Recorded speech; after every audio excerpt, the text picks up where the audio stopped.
Good afternoon, everyone.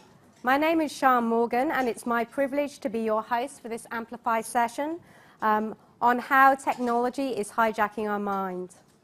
I'd like to extend a warm welcome to visitors to AMP, members of the media and members of the AMP board, and my staff colleagues, both here in the room and also joining us via the live stream. Welcome. I'd like to encourage you all to participate in the Amplify conversation by posting on social media or on the AMP Hub using the hashtag Amplify2017. Now, I'm delighted to introduce our speaker for this session, Tristan Harris. Tristan moved from being a design ethicist for Google to founding and leading the Time Well Spent movement. This non-profit movement looks to shift the focus of software design and incentives to helping us to spend our time well rather than claiming more and more of our attention. Now, I'll be harnessing technology to bring Tristan to you today.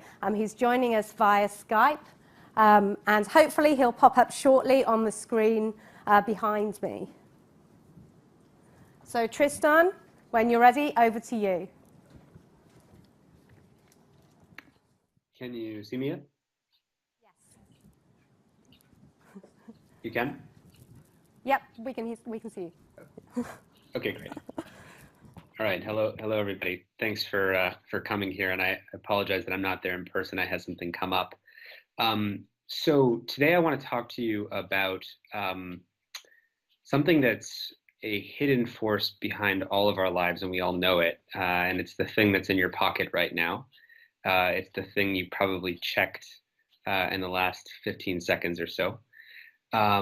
It's something that is reshaping how 2 billion people think every single day.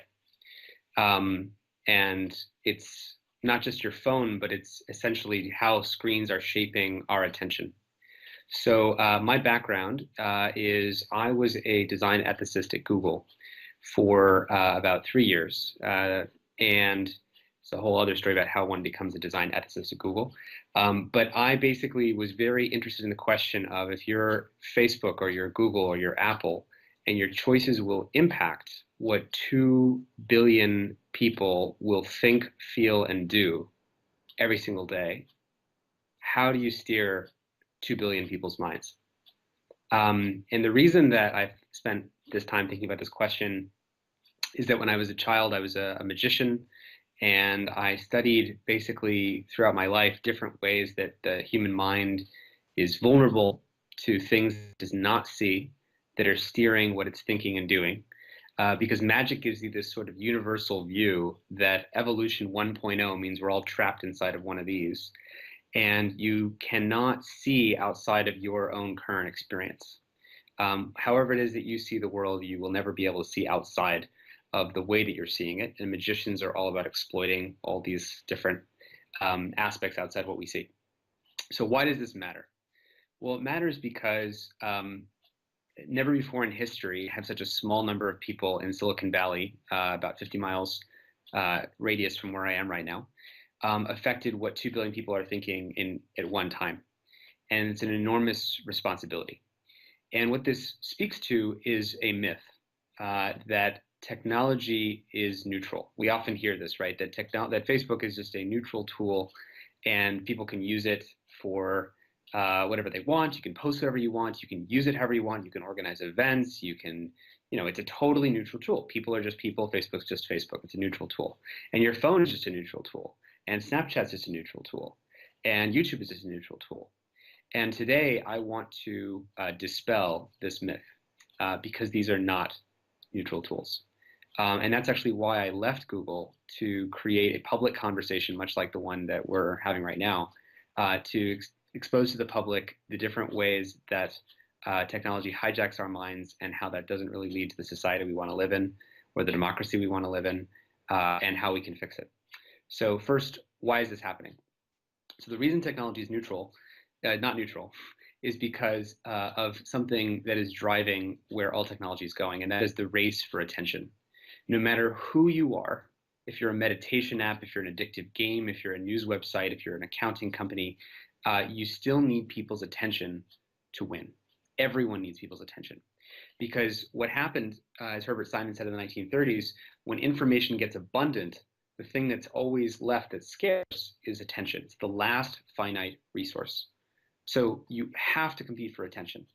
And the problem is that when the more things there are that compete for attention and the more competitive it becomes, the more weaponized the ways that people will try to hijack your attention will be. So, instead of just building a tool that people can use, that people won't use a tool that's just neutral. So you have to kind of pour sugar and salt and all these ingredients on it, right? It's like the food industry. So in the case of, let's say a simple example of YouTube, you're not satisfied with just offering a bunch of videos to people. You need people to spend more time. So what do? You figure out that there's a thing in the mind called a stopping cue, where naturally, if I just stop talking for about 10 seconds, you might suddenly not know what to do. Maybe you'll check your phone because that was a stopping cue, right? I created a gap in time, and now you have to figure out what you're going to do. So if I'm YouTube, what do I want to do? Well, I want to remove all your stopping cues because I want you to stop thinking about what else you could be doing. And so I autoplay the next video. And so if Netflix sees that YouTube does that, and YouTube gains a little bit of market share in the attention economy by doing that, then what does Netflix do? It has to autoplay the next episode. And then Facebook over there looks at that and says, well, hold on a second. If these guys are amping up how much attention they get, then I have to autoplay every single video in the newsfeed. So we know exactly where all of this is leading to, right? It's not an accident that we are feeling like the internet is sucking us in. We know exactly where it's going, and it's not going to go the other way. It's not like we're going to suddenly make a left turn and suddenly the internet's going to stop pulling us in. It's only going to get more seductive, only more persuasive, only better at hijacking the evolution 1.0 way that our mind and our meat suit body work. And so another example, you have to go lower. So you have to go lower on the brainstem if you actually want to win in this competitive attention economy. So a way that this starts to get perverse is how many people there use Snapchat? Raise your hand if you use Snapchat. Okay, there's a good number. So if you didn't know, because Snapchat's not very popular among the age group that I'm seeing in the audience, Snapchat is the number one. Snapchat is the number one way for teenagers to communicate. So I'm guessing by the looks of the audience that if you're like me, I'm the same way. Text messaging is the number one way, or WhatsApp type thing is the number one way you communicate. Just imagine that how that's your dominant communication medium. Snapchat is the number one way for teenagers. And Snapchat was trying to figure out how are we going to hook people to use our app. So what they figured out is we'll invent something called a streak. So next to every single one of your contacts, it shows the number of days in a row you send a message to that person. So if you've got a good friend, you've got like a streak of 150. In other words, what they've done is they've tied a string between two people's minds, and they tied it together, and they put them on a treadmill. And these two kids have to keep running to keep up this streak on a treadmill. And you might think that this is theoretical, but most kids have like 30 of these streaks going. And when kids go on vacation, they tell their parents, hey, I have to give my password up to 5 other friends just to keep my streaks going in my absence when I'm gone. And so this starts to look really nefarious. Now, the people at Snapchat are not evil. They're not trying to do this because they intentionally want to manipulate anybody. They just are playing an honest game of how do we win in the attention economy. But the way to win is to go lower and lower on, again, the reptilian mind. So, we know exactly where all of this is going. And it has some pretty negative externalities. I mean, the news becomes more and more like everything is breaking news, because guess what? Breaking means more attention grabbing, more emotional, more sensational, more fear. YouTube, in wanting to show people what gets you more attention, tends to radicalize content. So if you start with vegetarianism, it'll like radicalize you towards veganism. If you start with some stuff on, 9/11, you'll get really deep down the conspiracy theory wormhole, because conspiracy theory videos perform better at holding your attention, just like the radicalized sort of ISIS videos perform better at getting your attention than the other stuff. And so the direction that all of this is heading is not heading in a direction that's better for the world we want to live in, or better for our lives, or better for the values we want to live by. It's better at whatever works at getting your attention. And I'm not just talking about, a development into cat videos. What I mean is, it's just anything that's really, really good at getting your attention. Now, the problem is that obviously this isn't leading us to the world that we want to live in. Because if we just hold on for a moment and try not to be too pessimistic, why would it be such a bad thing for the world to get better and better at recommending the next thing and keeping us on the screen? Well, let's imagine in the future, YouTube could recommend the perfect video, like the video that not just would be an amusing thing, but something that would be, the thing you've been dying to learn, or like the lecture you've been dying to watch, or the speaker who couldn't make it to your conference that you've been dying to listen to, something that you would not be regretted later. But you can imagine Tinder providing you the most perfect shaped human being that resonates with everything that you are attracted to. But this wouldn't necessarily be the world that we want to live in, because the perfect choices on screens are not what a life well lived is about, even if we're being offered more and more perfect choices. So then we have to ask a deeper question, which is like, what is the time well spent world that we want to live in? Because if attention is the finite resource, where do we want to spend our time? And if it's not, breaking news and live videos and snap streaks and autoplay and likes and followers and radicalization, then what is it? And how would we know? Because frankly, we've been in this slippery slope for a long time towards whatever gets our attention, that we might have forgotten what it is, the world that we want to live in. What scares me about this the most is that kids will not know the difference. And I think any of you that have children know, how persuasive this is, and that the goals of the people who make these products are not the same as our goals for our lives or for our kids. And so what happens is when, I've studied ethical persuasion for the last few years, and that's the framework I've been trying to build up. And the model that I have developed, is what makes an ethically persuasive transaction is when the goals of the persuader are aligned with the goals of the persuadee. And the problem is when the persuadee doesn't have any goals, and the persuader's goals become the persuadee's goals. That's when an advertisement has led to you wanting the thing that they wanted you to want. And we're just all walking around like robots. And that has been happening for about 100 years, and is not new. But what's new about this moment in history is that the attention economy has created a world in which all this power is centralized. So 2 billion people's minds are jacked into the same persuasive architecture. It's also more intimate. So instead of the attention economy being played out on billboards and radio and television, which are intermittent devices that we use, they're actually intimately linked in our lives, because we check our phones 150 times a day. We wake up with them. We go to sleep with them. We wake up in the middle of the night. Every waking break, we're on the toilet with them. We use them all the time. And then the last bit that makes this new is that it's personalized.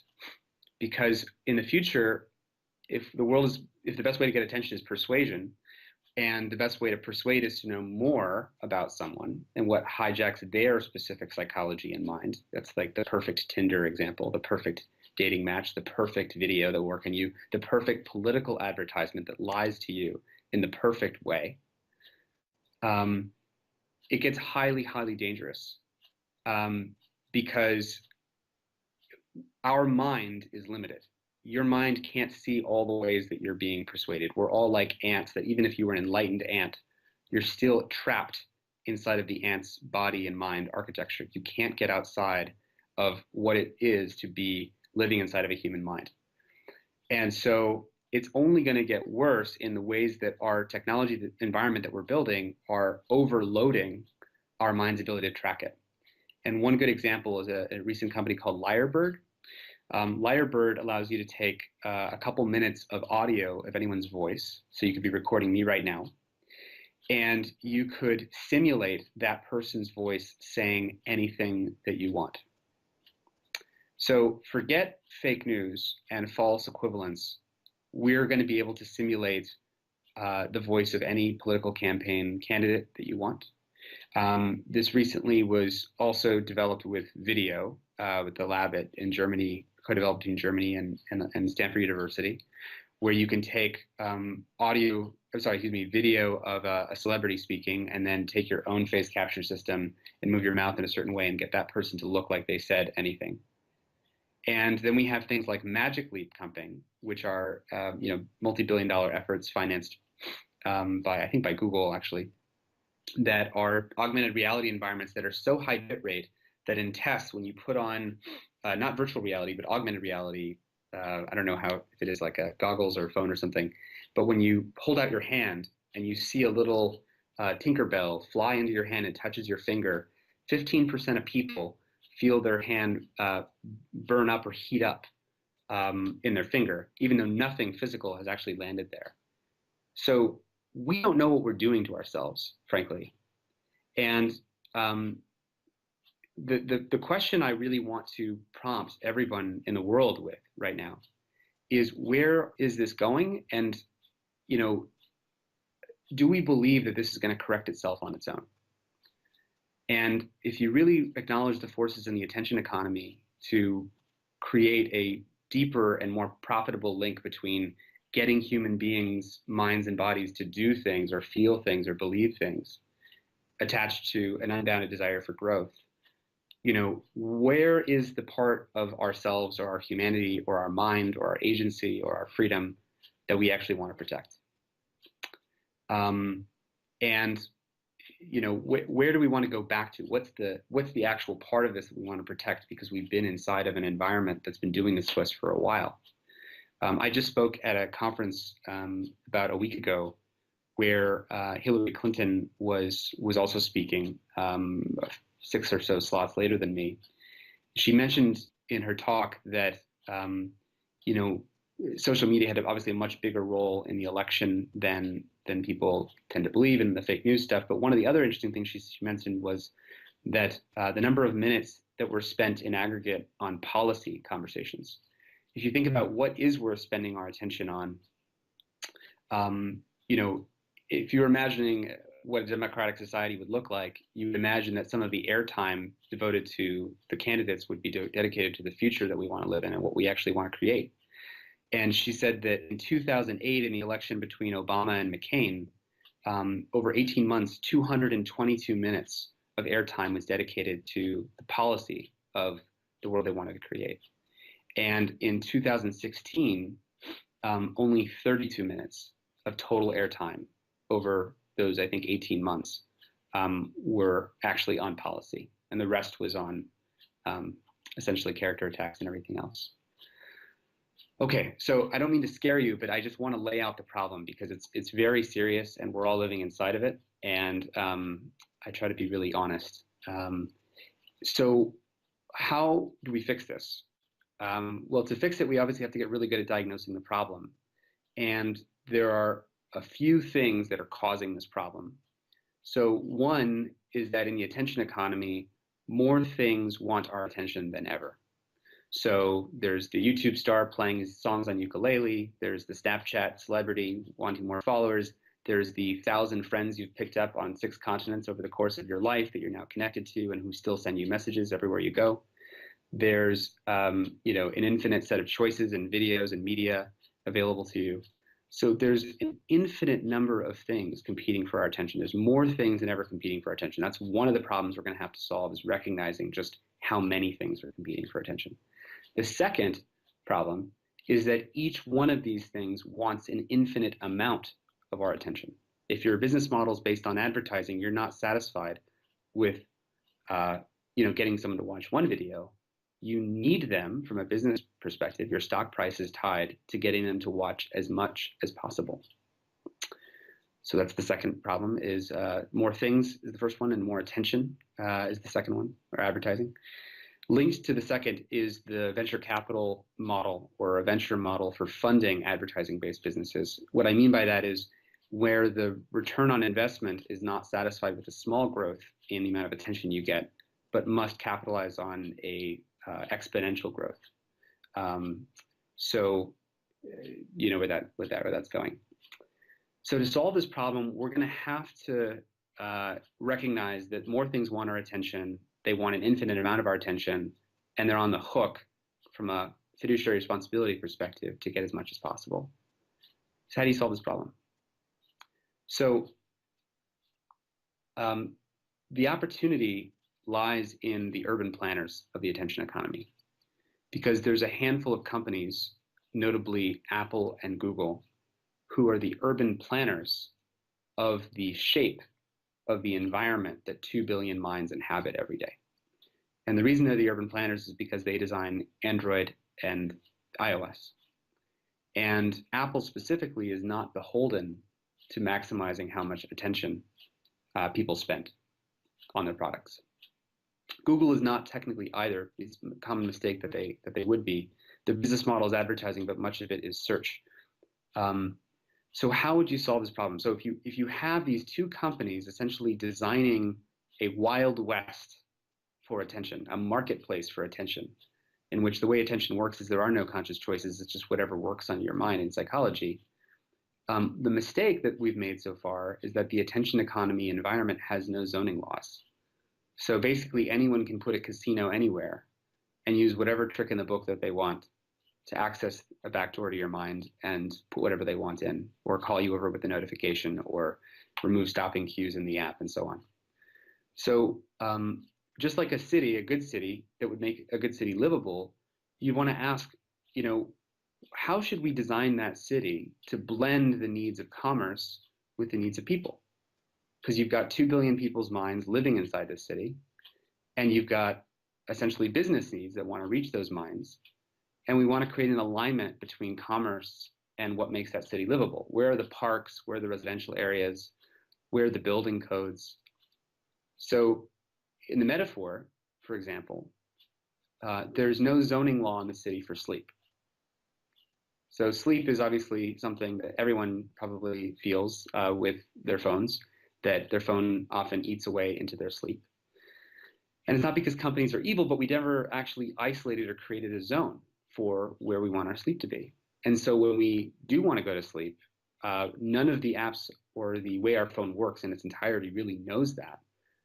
And 1,000 engineers on the other side of the screen are still trying to keep you on the screen for as long as possible, even when it's late at night. So how could we fix this? Well, Apple and Google, as the urban planners, could allow us to create shared zones for the city we all want to live in, and personal zones for the city that we want to live in.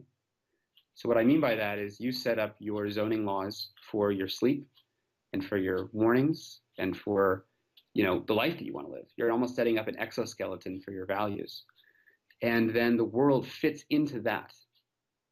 And Apple and Google could stand for the things that are important to us in our lives, as opposed to standing for apps colonizing and eating away more and more of our own psychology and our bodies and our health. So I hope that's pretty clear. Apple and Google are also kind of like the government in this respect, because frankly, if you think about it in terms of power, how often has it been the case that a private company has had this much access to the daily thoughts and beliefs and feelings of what 2 billion people will feel? I mean, what kind of government has that power? So right now, Apple and Google issue a currency in their city called attention. And just like currencies other governments mint or issue, there are fraudulent or manipulative ways of faking that currency. In the attention economy, the ways you play these tricks on people's minds. And Apple and Google don't distinguish between when someone's playing a trick on children to manipulate them into being in this streak together and say that's a fine currency, that's a fine way to win attention. In this new world, we could say, let's upgrade the currency. What do we want things in our media environment to be competing for?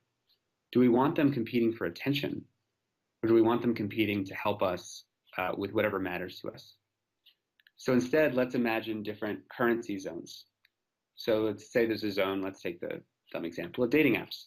So if right now, when you open up, as an example, Tinder or one of these OkCupid or something like this, their goal is to maximize how much attention that they get. So they want people to keep swiping forever. They want people to browse profiles forever, et cetera.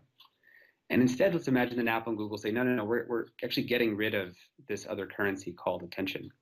And we're going to mint this new currency called help. How much are you helping this person find what they want? And the way that works is when you are lonely on a Tuesday night or something, and let's say you wanted to be out romantically, you would sort of tap that button on your phone or something, and it would basically ask every single application, who can most help this person right now? Let's call her Jane. Who can help Jane right now? And let's say this person is traveling in France, and Duolingo raises its hand and says, hey, I've got a 5-minute flirting language pack that will help Jane, and I think that'll help. And the attention economy says, no, you're not really helping, you're just trying to help. Who can really help? And Facebook raises its hand and said, hey, I know about a salsa class that's starting down the street from you 30 minutes from now. And that's the thing I'm offering up to you. And then Tinder can still raise its hand and say, hey, look, I've got something else too. I've got a person you matched with from a week and a half ago who's online right now. You chatted with them a little bit, and they're online right now, and they're less than a mile away. So this would be an economy in which things are competing to help deliver on actual net positive benefit outcomes in our lives. And that could be the world that we live in. And that's actually sort of the work that I do. I run a nonprofit social movement called Time Well Spent, which is aiming to transform the incentives of the attention economy from the ways that I saw that Mike Norton was just in the room prior to this, the ways that behavioral economics and Nudge and Hooked and all these books teach people how to hijack people's minds for the benefit of sucking people's attention, and instead transform that currency to a currency of time well spent, where things actually help preserve the values of the world that we want to live in. So there's a lot we could talk about, and I just have never done a talk like this over Skype, and it was an interesting experience, and I'd love to open it up for question and answers, because if you're interested in living in this world, I think this is something that we all need to speak up and say that we want. I think most people simply don't understand the problem. They don't see the ways that technology is deliberately designed to hijack the subtle psychological vulnerabilities in our minds, because most people don't have literacy about how their own mind can be shaped and steered. And most technology companies also don't know that there could be a better world that we could live in. And so I hope this helped raise the conversation about how we could do that, and I'd love your help. So we can open it up for questions.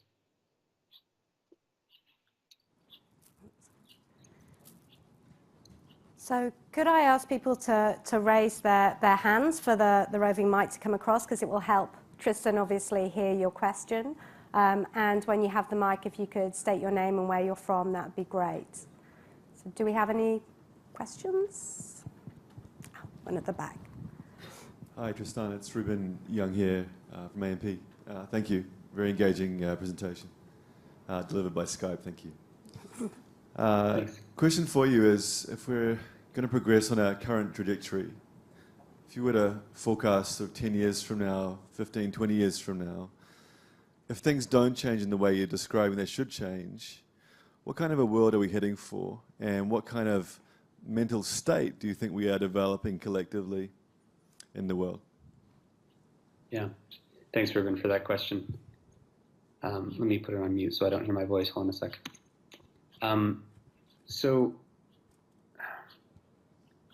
I try not to sound moralizing in conversation, because this isn't about I know best or something like that. We're just talking about a set of systemic forces. We all feel these forces in our lives, right? I mean, we all know the way that, it's like you open a door to the internet and you're getting sucked in. And whatever force, let's call it P, that is now, it's going to get stronger and stronger and more personalized every single year. It's only going one way. It's not going to go another way unless there's a movement to protect, essentially, the freedom of the mind that we want to have. I think that it's pretty clear that, it's hard for all of us to read a book. It's hard for all of us to, focus our attention on the things that we care about, the more we live by our phones. And the less and less that people in future generations will know the difference. And I think I always say that this thing puts a new choice on life's menu that tastes sweeter than reality. meaning in any given moment, when you're just sitting there and the discomfort of being human or the natural anxieties or the fears or whatever else that happens in the world comes up, this puts a new choice. It's never been easy to run away from yourself. And you can do something more productive, more entertaining, more stimulating. You cannot be alone. And so if you just thought about it, like if you sat there in front of a market and there's a bunch of apples, and one apple is just always sweeter, always cheaper, always better, why would you not take that apple? It's cheaper, it's better, it's closer, it's faster. When you see that that's how we work, that if something's on the menu and it's new, and it's productive, stimulating, entertaining, learning, connected to other people, not alone, not myself, not my own thoughts, we'll always go to that thing unless we choose differently, unless we know that just because it's all those things, it's still not what we want. And that's like sugar. So I think that we have to, this conversation is really about understanding our own nature from a deep perspective. It's about understanding that, we have a certain disposition that comes from evolution and that comes from fear of natural things, and that we're training a whole generation to run away really quickly without ever actually even knowing what the difference ever was. So it's possible to change this world, but we have to have a conversation first about why it's not going to get fixed on its own. So sorry, that's a long answer, but I hope that helped. Tristan, I actually have a question. It's Sian Morgan here from AMP. I was wondering, how do you see your ideas, and in particular the software design elements of it, applying within the workplace, where obviously we use technology pretty much the entire day to get the job done? Yeah. In what sense specifically? So you're sort of, I suppose, putting the emphasis back on technology designers to help us with our attention, and I suppose if that's, and you've talked very much about how that applies from a social perspective, and I'm just wondering from a work environment, if you see the same thing as being an issue. For sure, yeah. So put my own audio on mute for a second. So I think there's a set of forces that operate on all of us in the work environment. We're kind of hijacking each other in a totally accidental way. So let's just put it in the first person for a second. So we've all experienced that moment where, let's say a manager of a group or team sends out an email to their team saying, has anyone seen this, this, or that? And one of the people on that team responds instantly. And then everybody else, of course, having seen that they responded instantly, now feels like if they don't respond, that they'll feel that the manager will think that they're like not on top of it, right?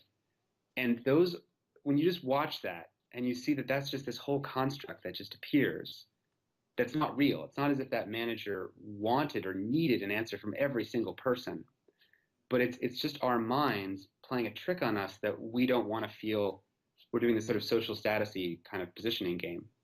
And that would have never happened. None of that would have ever happened. Imagine these timelines in people's lives soaring along, and this entire new schedule of blocked of people's time got scheduled onto all these teammates' time to be worried about and thinking about and responding anxiously. And all those little blocks of time appeared in their lives because of, say, email, right? Now, this is not to make email evil. It's just to notice, how is it working? How is this actually causing these effects on us? And it has to do with the social psychology of all those natural forces that we know. And a way to solve it is to, once you really start with an honest view of human nature, that this is something that human beings do, and that wasn't the intention of the manager when they sent that email, you can imagine there being either both a company policy and also built into email, a notion of what are the zoning laws, back to the urban planning metaphor, of our workplace. When is our work time and when is our off time? And you'd say, okay, our work time ends at maximum 9:30 or 10 p.m. or something like that on a Friday night, or even on weeknights, and it doesn't start again until 8 in the morning. And if technology companies really cared about the workplace, they would actually help workplaces set up those zoning laws for them. So you would set up your own workplace zoning laws, And then when you send an email at 10 p.m., it actually would get held, and it wouldn't actually be delivered until 8 a.m. the next morning, so that none of those little weird tornado dynamics among teams and anxieties would have ever shown up. And that's a simple way that a really smart urban planner can come along and say, okay, given what we know about how human beings work, this would be a more livable workplace to create for people. So does that answer your question? Yeah, thank you. Does anyone else have a question for Tristan? Yes, over here. Hi, Tristan. It's Chris Shipley. I'm also speaking at Amplify this week and was looking forward to running into you here, but we'll have to do that back in Silicon Valley. You said something I thought was really powerful. You talked about an infinite number of sources seeking infinite attention in order to, I think, make an infinite amount of money.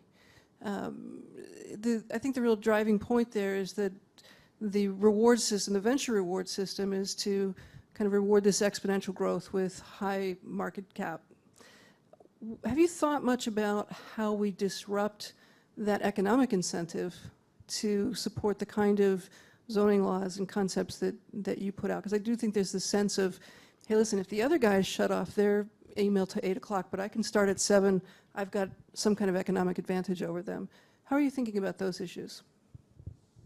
Yeah, totally. And good to see you.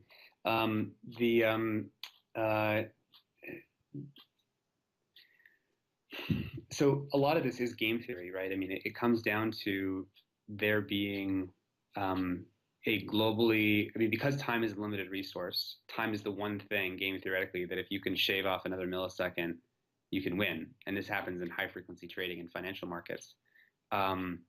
In technology, it comes down to if you can exploit essentially someone's mind to squeeze another few seconds out of them and go lower in the brainstem or do whatever will be more persuasive, then you also win. So it's kind of like building a Geneva Convention or nuclear non-proliferation agreement for how we want the world to interact with our minds.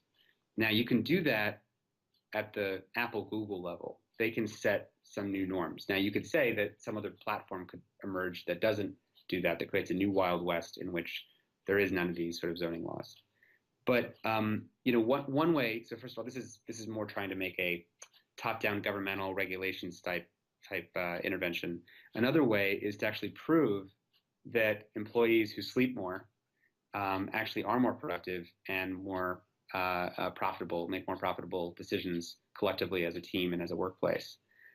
So from a team productivity perspective, and I'm sure that there are those kinds of benefits. I'm sure that there's a set of changes that I'm talking about here that if you were to reorganize the attention economy a little bit in certain ways, like this zoning laws for email, I'm almost certain that that would lead to better performance among many different teams around the world, just because the made up costs of more sleep and less interruptions that you didn't need to be interrupted by in the first place would lead you closer to the world that you want to live in and be more profitable.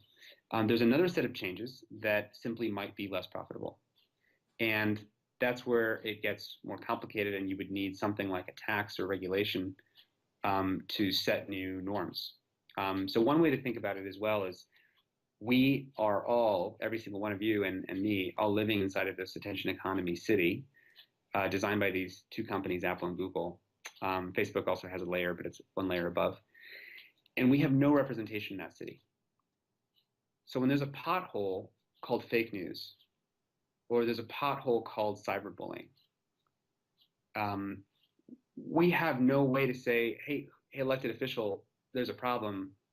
We can only wait until literally, an entire country has tipped into the pothole and fallen over before we can actually get the companies to respond. And that's a problem. I think that's not a problem that we can solve from inside the structure of the companies. They're just decent people following incentives and fiduciary responsibility to shareholders. So one of the levers that I think we need to really look at, and I'm not some government regulation person, I'm interested in what's the world we want to live in, but we're going to need to have something that's an outside force that pushes down and says, what are the constraints on competition that we want to create? And I think that's the opportunity. Thanks, Tristan. Do we have another question from the floor? Some gentleman over here. James Harris, CPA. Look, my question is around what do you think is going to happen to the attention economy once our ability to assimilate information is augmented by machines? I'm thinking like Neuralink. Yeah, so I think this is really important. We can get caught up in all the amazing new possibilities of future form factors and future design. And one of the reasons I wouldn't use the word pessimistic, but I feel like I kind of know where all this is going is because the attention economy is not going away, right? I mean, the race for attention will always exist. And there's just going to be different people who are structuring it. So in the case of augmented reality and virtual reality platforms, the urban planners are no longer Apple and Google unless they get their stuff together. They're whoever owns the basic choice-making part of augmented reality and virtual reality. And it's going to be a question of how much time people spend there. But the same race to the bottom dynamics are going to operate in that environment. And so, when I think about Neuralink as a further extension of that, I don't know honestly that much about Neuralink, but I have to admit I'm a little bit skeptical, only because it's the same problem over and over again. Like if we can't see, if the designers at Google and Apple can't see today the ways that this phone, which is amazing and does amazing empowering things for us, but if they can't see the ways that it is already distorting our minds now and children's minds, if we can't have an honest conversation about that right now as reflective, conscious human beings, then I'm not confident that we're going to be able to solve it just by switching to Neuralink, right? I mean, to me, these problems are so obvious, and so it doesn't mean that all technology is bad or these things don't give us amazing possibilities. It's just we have to be able to say, where are the problems, and see them, and then work to solve them. So I think of this like, cars, the first generation of cars, amazing, great. They take us to all these new places. They gave us these incredible capabilities. We're going off to incredible new places we could have never been to, just like a smartphone. They also isolated us, just like a smartphone. And they also polluted the environment, and we discovered those pollutions later. So is the answer when we discover that this stuff is polluting the inner environment and it's polluting, our cultural environment, people can't connect with each other, is the answer like, let's just get rid of all cars, we made a huge mistake? The answer is we get really good at identifying what are the kinds of pollution that we're adding to the world. And how do we, name what that pollution is and then say, what would it look like to build a hybrid car? And then a totally green car, totally renewable energy car. So I think that's the thing that's going to have to happen with technology, is that there's a way in which it's polluting both the inner environment and the developmental environment for children and the cultural environment for our connection with each other. There's a way in which we need to connect and make eye contact with other people that's being compromised.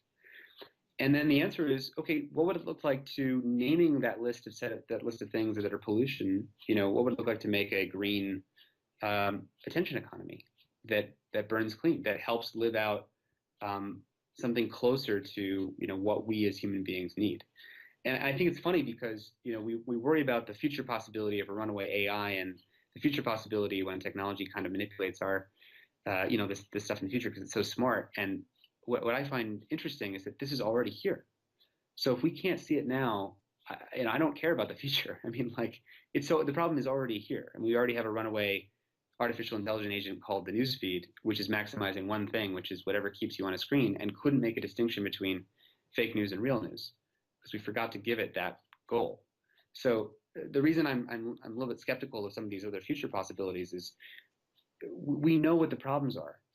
We just have to get really good at seeing inside of human nature to know how we would fix it. So I hope that kind of answers your question. Thank you, Tristan. I think we've probably got time for one more question. Is there another question on the floor? Over here. Hi, this is Tanner from AMP. I've just got a question. There was a concept that you spoke about briefly about ethical persuasion. As you know, with AMP, we're going through a transformation in being a goals-based approach organization with our clients and our stakeholders, and also with our management. I was just interested to know just what your take is on that, with, I guess, the parameters around goals. And we have, you know, especially for a society where there's so much information, that, you know, with there's expert advice, and especially when it's surrounded around goals and coaching, but also there's the business side of that as well. So just what would you say things to be looking out for, or just, yeah, what your advice would be? Hold on, I'm getting audio feedback again. I'll put this on mute 1 sec. It's a great question. I don't know exactly what, as is common to the human experience, I don't know exactly what you mean when you say goals, but what's making me think of a bunch of things. So I'll just go with what it's making me think of. People have some set of goals for their lives, or businesses have goals for their business. And one aspect of ethical persuasion is caring. I mean, I think of ethical persuasion like caring. What does a caregiver do? A caregiver is looking really carefully at someone else and saying, I know what their goals are. They've told me what their goals are, but I'm also listening carefully to know there's some goal that's deeper than the one that they're telling me. And then I'm also going to reflect back, like a good coach, what the goals that they've been hearing so far, and in reflecting it back, the other person's goals who's looking for help might deepen. They might actually discover there are goals that they didn't know that they had. In my experience of coaching and the training that I've done, that's one of the aspects of great coaching.